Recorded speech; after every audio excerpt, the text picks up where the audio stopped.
In today's video, we'll be talking about higher and longer. Apologies for any audio difficulties in my previous video. I was still trying to recover from COVID from that one.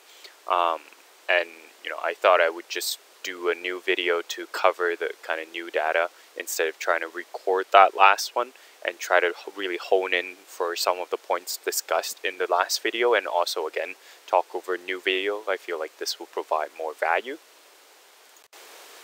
In this video, we're talking about what happened with the FOMC meeting, the CPI data that came out prior to the FOMC meeting and after my previous video, and then we'll talk about market learning the reality with the Fed, and finally we'll talk about Binance CEO on CNBC. Again, all of this are just my personal opinions. These are not investment advice. Please contact your professional investment advisor for your own investment needs. So on the FOMC meeting, as discussed before, so Powell really came out very hawkish. So at the beginning with the rate hike announcement, as expected, they only hiked 50 basis points, and pretty much throughout the whole day the market was pretty stable. But it was the next 2 days that's when the calamity really came out. And why? So with November CPI, it was taken into account. Powell mentioned that November CPI came out, lower than expected. So market was really rallying ahead of the FOMC meeting. But Powell mentioned that the CPI data has been taken into account for the dot plots when it comes to where the FOMC member stands when it comes to the future rate hikes and rate cuts, and kind of where they see rates, higher, lower, etc. Then he also mentioned the point that the eventual rates, he doesn't know where they will be, but the eventual rate, because they're not done hiking rates yet, will be higher, and it will remain there for longer. Again, the key point here is higher and longer. And he also mentioned he's not expecting any rate cuts in 2023. Now the question is, why must the Fed remain hawkish? Now, if we ignore any conspiracy theory on the Fed's goal and to try to really help U.S. and by hurting its opponent like China, that's why Fed has to stay strong when it comes to its tightening cycle by having a tightening war with other central banks. The one who can stays the longest will come out much more financially sound, and its economy will be able to withstand stronger in the long run. Obviously short term very painful, and will likely continue the path of recession, but that is a necessary evil in the short term in order for better long-term growth. But like other central banks, the Fed should have hiked sooner in 2021. So while other like emerging markets like South America, Brazil, we have Turkey, we have Russia, we have China, they all hiked throughout 2021, while ECB, Fed, your more Western countries were focusing more on rate cuts, keeping rates low, where they should have hiked rates sooner before the inflation lag, because from all the money printing that occurred in 2020 and 2021, before all of that inflation really kicked in through the monetary cycle, because it acts as a lag, they really should have hiked sooner. But because they didn't, and now inflation has really played into the system and we're seeing it everywhere, now the Fed and all these other central banks like ECB, which we saw again just hike rates, and mentioned Christine Lagarde also came out very hawkish. Now all these central banks have to play catch up, and they cannot waver until the job is done. Otherwise, it will undo its previous efforts, and stagflation's already here, because we're seeing high inflation is causing workers to seek higher wages, and with the higher wages, it puts more upward pressure on prices because wages is a key component when it comes to producing goods or services mainly. And what that does is then it continues the stagflation narrative when the productivity is not able to pick up faster than the upward pressure from wages. And because of that, the only way to really and the problem with stagflation is it's really sticky, and the cycle is hard to deal with. And the only way to deal with that is to kill the inflation. You gotta slay it by the head, and how to do so is really remaining strong, raising rates, shrinking QT, increasing QT, decreasing the money supply in order to have rates ahead eventually. If rates go ahead of inflation, then we'll see it potentially slow down. And that's why these central banks have to remain hawkish. They have to remain strong until the job is done. Otherwise, then we go back to the cycle and we continue and continue. So we're already in the cycle, and there's only one way to deal with it, and it is not, comfortable. It's not nice, but it's the necessary evil, and the necessary evil is higher rates and less easy money.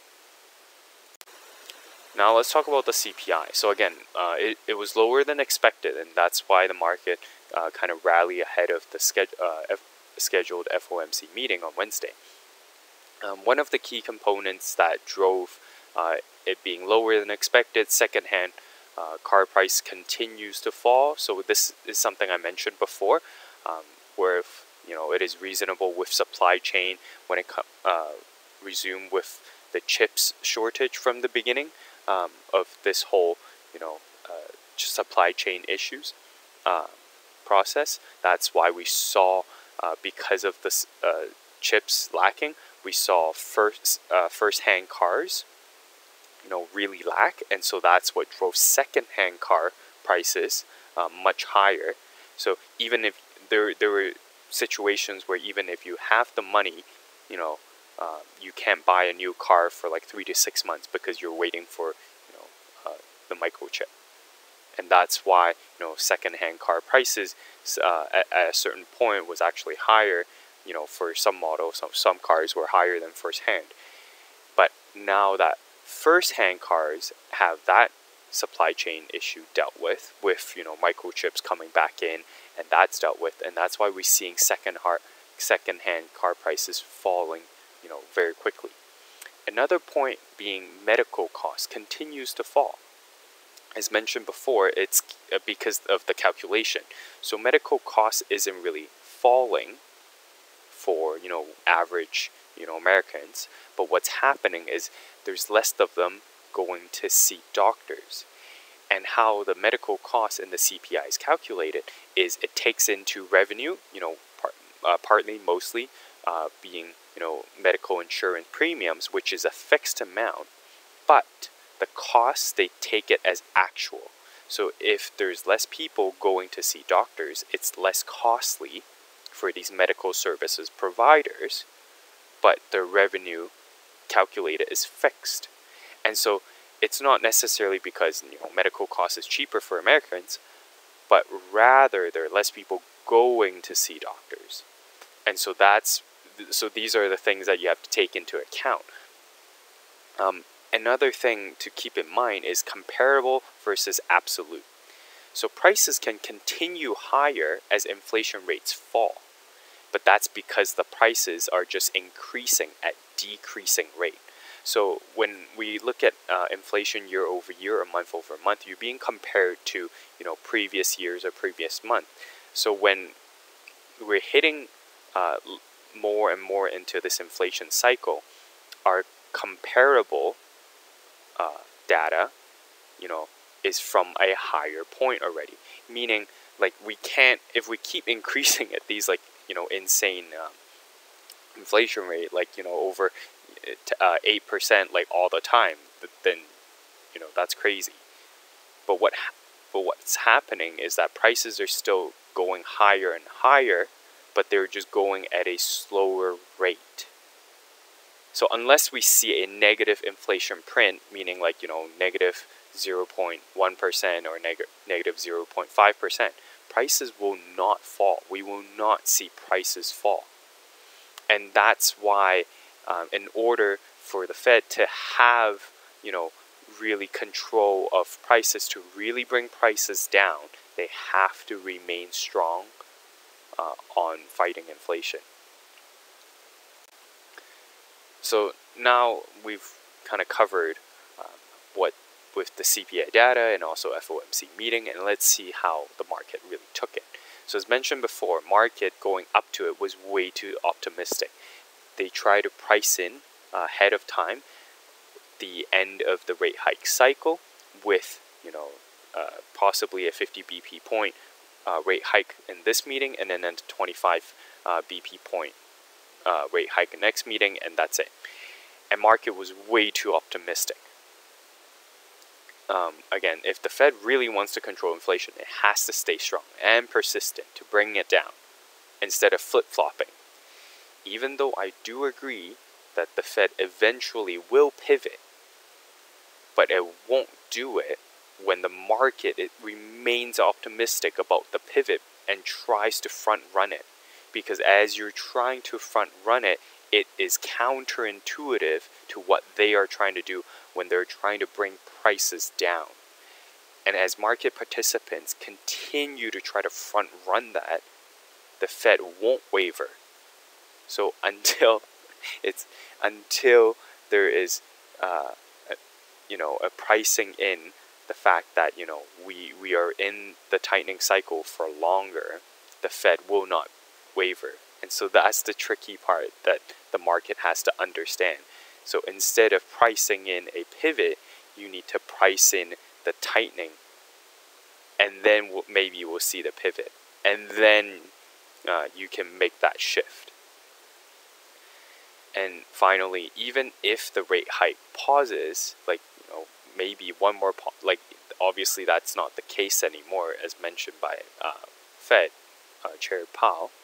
But even if the rate hike pauses, that doesn't mean that there will be a rate cuts immediately, or QT will stop. So these are the key points. So anyone who's trying to front run the Fed pivot and saying like, oh, this is it, this is the bottom, market has bottom. My continued point being that I think we will play out the last leg of the bear market, meaning the June bottom will not hold. Meaning we will be visiting lower lows in S&P, Nasdaq, Dow, etc. And you have to start factoring that in along with the recession play. So obviously, again, my point from previous video was obviously, cash and short when it comes to equities. That continues to be my thinking surrounding this environment. Finally, let's cover Binance CEO on CNBC. So on this channel, I've always mentioned, I created a whole video with saying crypto is just Ponzi scheme. My thinking continues that the technology blockchain is revolutionary. However, crypto was used as speculation, and it sucked in so much easy money, and so many people started buying into all these stories and think they can also make it big by investing their money with crypto, but they were just gambling, and they were used for the early adopters to get out. There was no value created in the whole process. It was just the early people trying to take money from the later people. And so if you weren't in it early, you weren't gonna make it. And like I said before, the only way to not get hurt is not play at all. So the CEO last Thursday went on CNBC. He he stated that the company is financially strong and it doesn't have any liquidity issues, and how it has a 1-to-1 asset ratio rather than, other banks, your generic bank that has a fractional banking system where, like, let's say a customer deposit $100, maybe only $10 is actually stays in the bank, where the rest $90 is lended out to facilitate loans, mortgage, whatever. So there are a few concerns. So the $2.1 billion from an FTX deal, the CEO mentioned that he has forgotten about where the funds are, and he doesn't know if it was received in US dollars or in crypto assets, meaning the crypto asset, if they received in crypto assets, if it was an FTX product, maybe it doesn't worth as much anymore. And the question is, what if FTX creditors try to look for a clawback? Because now FTX, announced bankruptcy. If there was any, fraudulent activities, maybe creditors can get some of, the $2.1 billion back. And the problem is, can Binance afford that? Next point, they disclosed assets, but they didn't disclose any liabilities. And he mentioned that Binance do not owe anyone money. So how a normal company operates is you have assets on the balance sheet. You have assets, and that's being financed with liabilities and equity.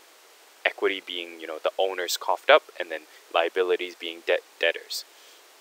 And so he's saying that Binance doesn't owe anyone money. So meaning the assets are 100% funded by shareholders. That's, it could be possible, but it's not likely.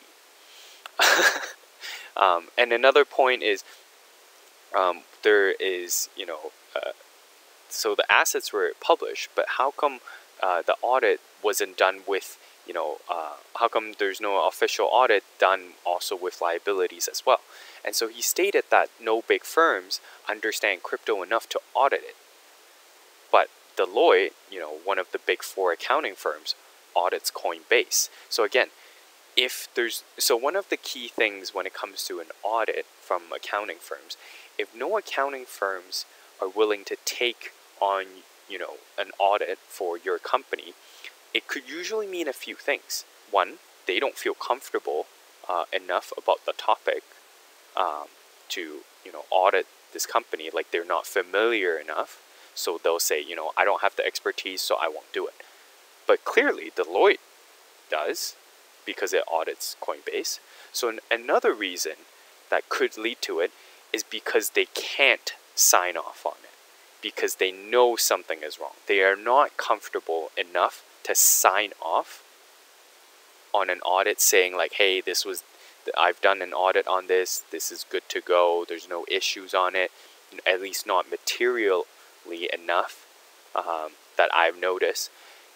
And if there's no companies willing to do that, that means there is something wrong. Or at least, they notice something is wrong, right? So again, these are all concerns that is Binance the next crypto company to fall? And my point surrounding all these crypto companies is that throughout the years, in order to suck in as much attention and cash as possible, they spent a lot of money in advertising.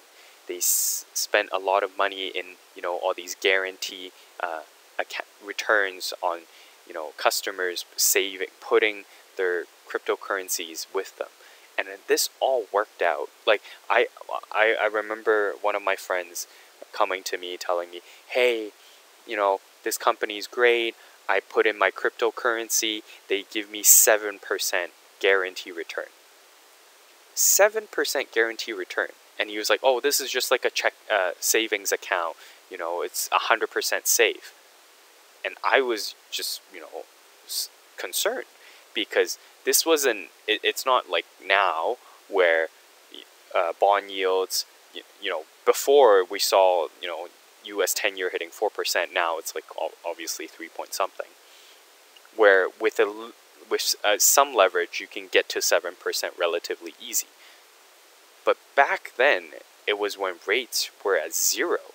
So meaning in order to get that 7%, they need to leverage up a lot. And so either it's not as safe, or the returns aren't as high as they have promised. So in order to have that high of return, they must have leveraged a lot. And that's fine when, you know, it was 0% interest when it comes to the Fed rate back then. But now rates are much higher. So can they continue to function that way? Are the debts, are there really no debts to be concerned about? And so I go back to the saying where, you know, they mistook leverage for genius. You know, when it was easy money times, when interest rates were at 0, you know, a lot of companies, you know, can continue to survive because, you know, they just lever up their company. But now, when when rates have gone up, when borrowing is not as easy anymore, can these companies really function the way they did before? Do they really have the revenue to support their operation, to really make that, you know, a net income? I don't know. I think I'm doubtful about Binance, along with all other crypto companies, when they did spend so much money on marketing, when they, you know, promising left and right all these guarantee return on cryptocurrencies. It's great when the currencies continue to go up and people have no concern on taking, you know, selling their cryptocurrencies. But now the prices have gone down significantly, right? How many people have sold or trying to sell, and could trigger a liquidity issue, right? Or are they just taking money from new users to pay old ones? You know, again, pyramid scheme. So we'll see how this really unfolds, and I am continue to be excited about the development in the crypto space. You know, kind of going to my point, saying that, you know, cryptocurrencies, I think, are just Ponzi schemes, especially these companies, and I can't wait. Finally, just a side note, as mentioned before, I think for commodities, the real opportunity will come in 2023, second half of the year. And the reason for that is I'm thinking where with Fed continues staying strong, maybe they'll stay strong until, you know, next half of the year. We really need to have this equity bear market play out its last stage, being, you know, filled with fear and panic. We need to see VIX a lot higher. We need to see, you know, these indexes a lot lower. And with that playing out, with recession coming in, you know, will Fed really finally have the excuse or the reasoning and the preparation it needs to pivot? And then will that, you know, trigger the next commodities bull run? So that's something I'm excited about. And I think until then, you know, the main key point is really, again, cash is king, and also, you know, shorting equities for anyone that is looking to gamble a little. Thanks for watching.